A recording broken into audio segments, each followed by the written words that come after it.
Mexico's fastest rising cartel, the Jalisco New Generation gang, has a reputation for ruthlessness and violence unlike any since the fall of the old Zetas cartel.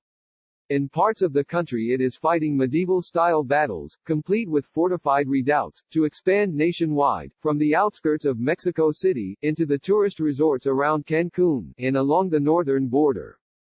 Last week, U.S. law enforcement authorities announced the arrest of hundreds of people in an operation targeting the cartel. The Justice Department and the Drug Enforcement Administration (DEA) said that the joint operation, known as Project Python, resulted in more than 600 arrests and 350 indictments on the state and federal level, officials said.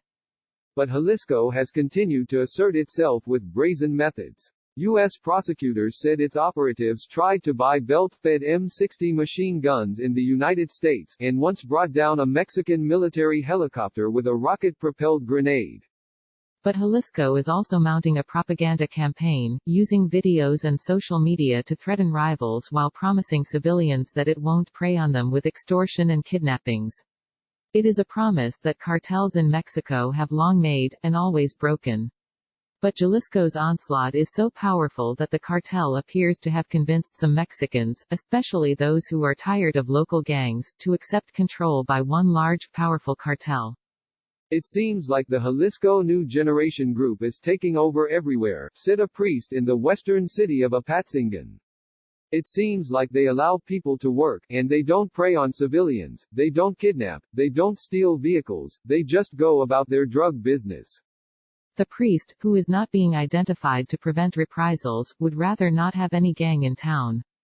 But one of his parishioners was recently kidnapped, raped and killed by members of a local gang, the Viagras. Even after her family paid a ransom, locals are so sick of that gang they'd rather have anybody else move in.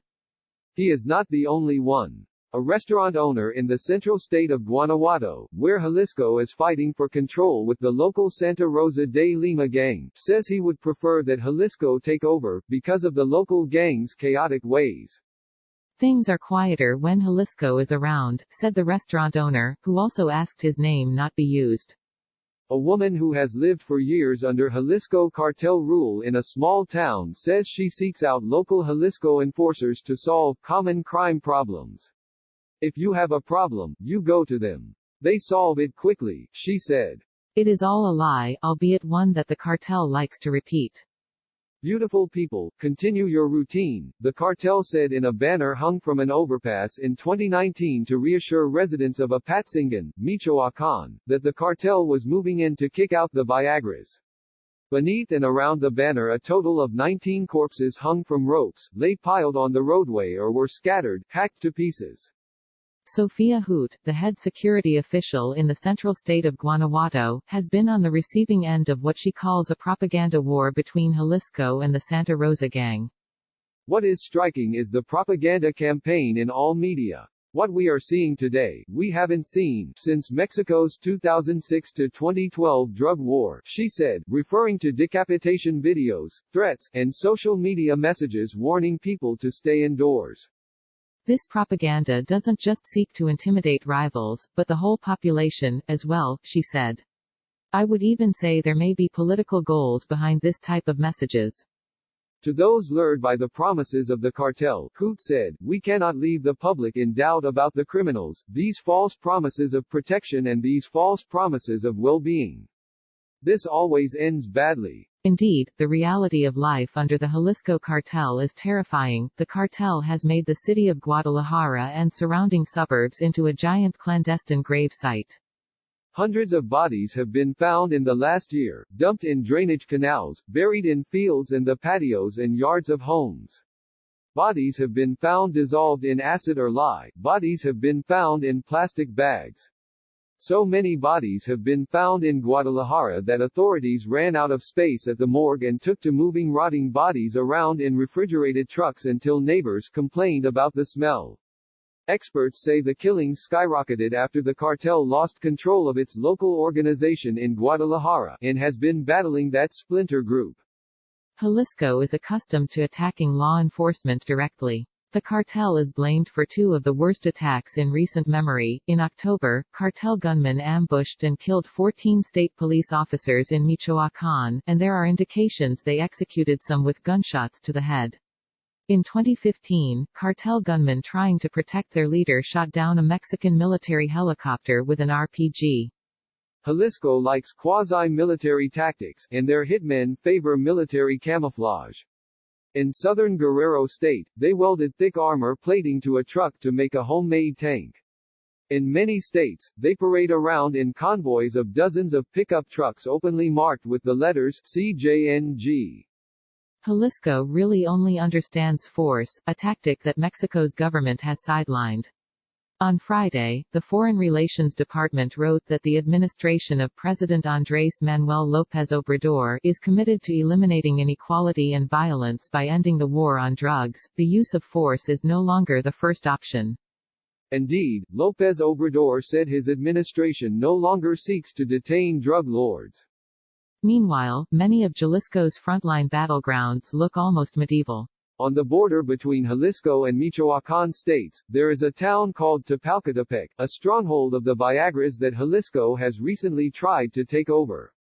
The road in from Jalisco, the main route of attack, is blocked with piles of dirt and rocks staggered in a zigzag pattern, forcing incoming vehicles to slow down. From a house on a nearby hill, a vigilante with a .50 caliber sniper rifle scans the road, ready to fire. Farther south in Michoacán, in the hamlet of El Torero, Jalisco controls the south bank of the Rio Grande River, while the north bank remains in the hands of the rival New Michoacán family cartel and its armed wing, the Viagras. The other gang's terror of Jalisco is evident. In September, they hijacked and burned a half-dozen trucks and buses to block the bridge over the river, to prevent Jalisco convoys from entering in a surprise assault. Nearby, in the township of San Jose de Chila, rival gangs used a church as an armed redoubt to fight off an offensive by Jalisco gunmen. Holed up in the church tower and from its roof, they tried to defend the town against the incursion, leaving the church filled with bullet holes. One thing is clear, Jalisco wants people to know that they're in town. They hang banners from overpasses announcing their arrival, offering cash rewards for enemies and threatening police. They post videos on social media, usually with a few dozen heavily armed, camouflage-clad men with helmets in the background, announcing they have come to clean up the town. In Cancun, a man sidles up to a local crime scene photographer at a taco stand. "We're from Jalisco. We just want you to know that we're here. Enjoy your meal," the man said affably, before walking away. It wasn't just a boast. On February 29, police in Cancun raided 2 houses and arrested 10 Jalisco gunmen with assault rifles and caps embroidered with the words, Grupo Delta, CJNG Quintana Roo. The cartel is moving into Cancun the way it often does. The group was setting up an operational center, where they abducted and killed members of rival gangs, state prosecutors said. The cartel has littered the streets of Cancun with the bodies of its victims, but the violence hasn't really hit the tourist zone, except in the resort of Playa del Carmen, to the south. While extreme violence is hardly new in Mexico, Jalisco is more fearsome than other cartels, more worrisome than even the notorious Zetas, who left piles of as many as 50 bodies on roads, kidnapped hundreds of people and forced them to fight each other to the death with sledgehammers, and burned their victims alive in gasoline drums. The Zetas were never particularly good at carving out new drug routes or laundering money. Jalisco, with years of experience in methamphetamine production through their allies, the Queenies gang, is in a prime position to capitalize on new synthetic drugs like fentanyl. CJNG's efforts to dominate key ports on both the Pacific and Gulf coasts have allowed it to consolidate important components of the global narcotics supply chain, said a Congressional Research Service report. In particular, CJNG asserts control over the ports of Veracruz, Manzanillo, and Lázaro Cárdenas, which has given the group access to precursor chemicals that flow into Mexico from China and other parts of Latin America. As a result, CJNG has been able to pursue an aggressive growth strategy, underwritten by U.S. demand for Mexican methamphetamine, heroin, and fentanyl.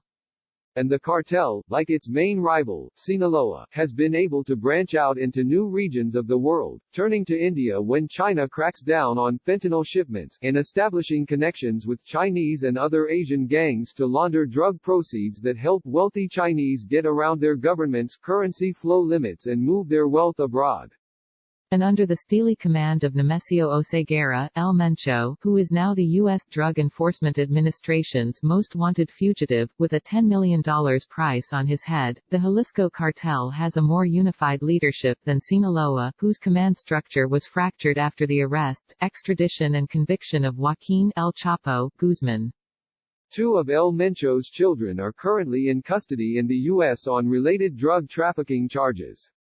In February, his daughter Jessica Johanna Oseguera Gonzalez, also known as La Negra, was arrested at the federal courthouse in Washington, D.C. She was there to see her brother, Rubian Oseguera Gonzalez or El Menchito, who was extradited from Mexico and is allegedly CJNG's second-in-command.